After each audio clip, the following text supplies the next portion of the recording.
Olá, sejam todos muito bem-vindos ao canal.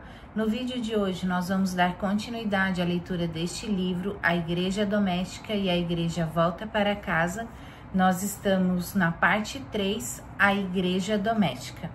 Se você ainda não é inscrito nesse canal, te convido a se inscrever, ativar o sininho de notificações e também a curtir esse vídeo, para que o YouTube entenda que ele é relevante e possa distribuí-lo para ainda mais pessoas. Vamos continuar a leitura do nosso livro, então?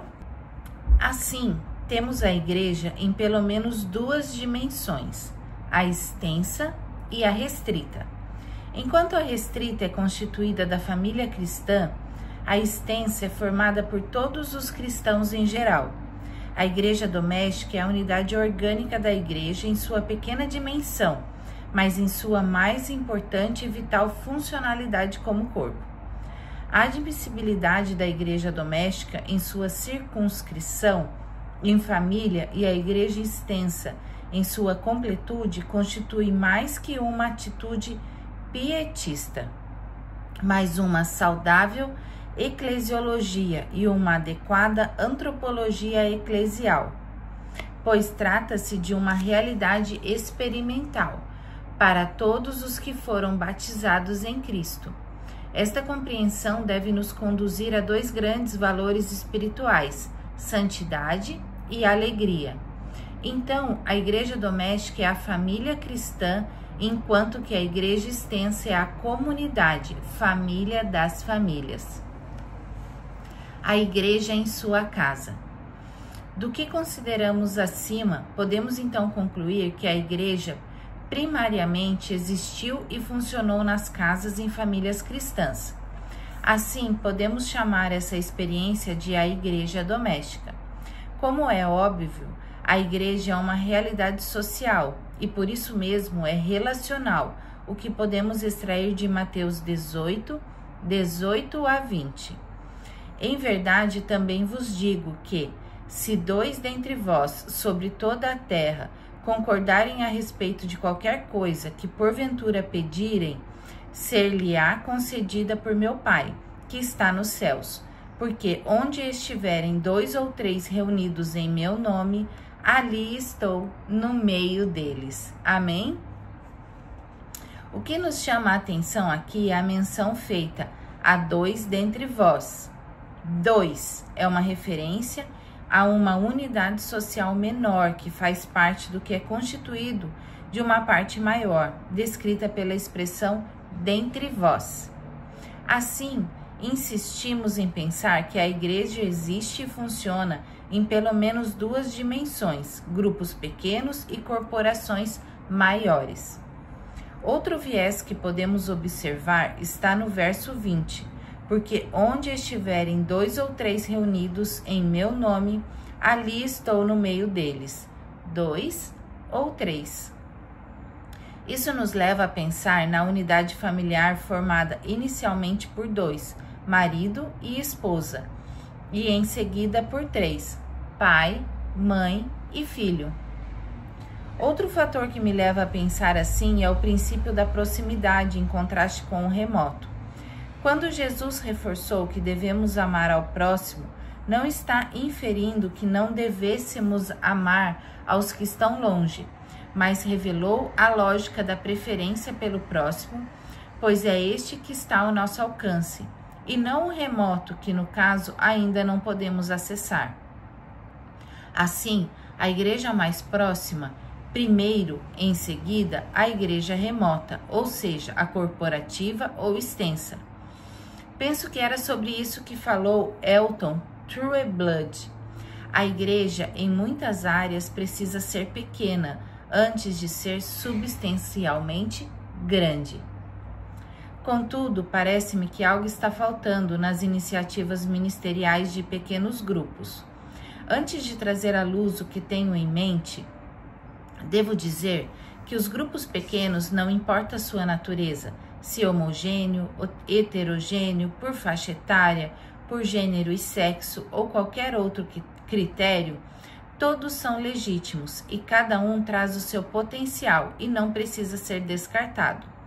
O que me parece ignorado e não explorado é o princípio da domesticidade, o que é inerente e tão somente subsiste no seio da família.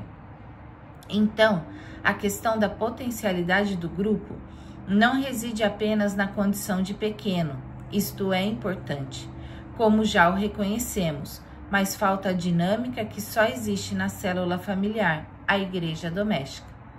Peço permissão para fazer um paralelo com True Blood. A igreja, em muitos dos seus vieses, antes de ser geral, precisa ser particular.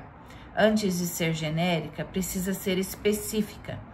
Antes de ser aleatória, precisa ser doméstica. A igreja, antes de ser ad extra, precisa ser ad intra.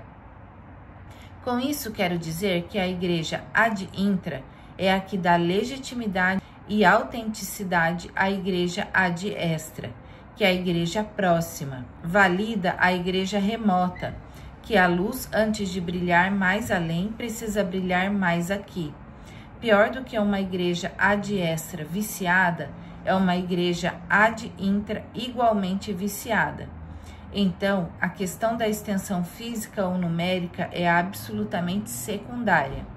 Mas a igreja tem a obrigação de crescer, o que é absolutamente essencial, e a saúde moral, existencial e funcional da igreja.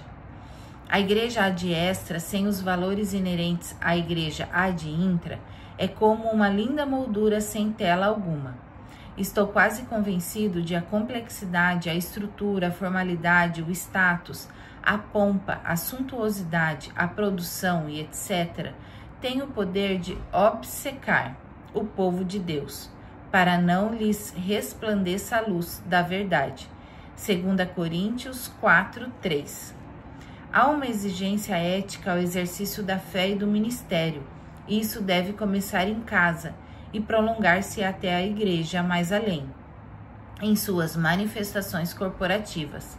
Os requisitos dessa exigência são melhor aferidos no cenário familiar, pois aqui todos conhecem todos. Lá na igreja, há uma névoa que não permite a constatação de uma qualificação ou a falta desta pelos fiéis. Será que também na igreja existe algum tipo de corporativismo ou um desespero por status ou por aproveitar os talentos, ignorando-se as orientações apostólicas? Será que estamos alinhados com Paulo? Prescreve, pois, estas coisas para que sejam irrepreensíveis. Ora, se alguém não tem cuidado dos seus, e especialmente dos da própria casa, tem negado a fé, e é pior do que os descrentes. 1 Timóteo 5, 7 e 8. E ainda em 1 Timóteo 3, de 1 a 13, temos as qualificações de um líder cristão. Fiel é a palavra.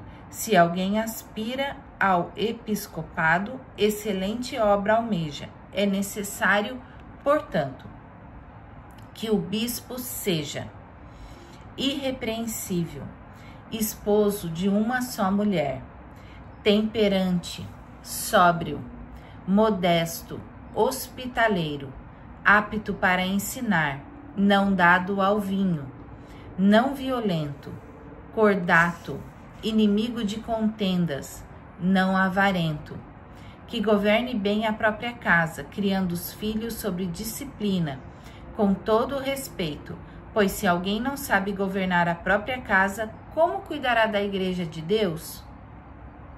Não seja neófito, tenha bom testemunho dos de fora.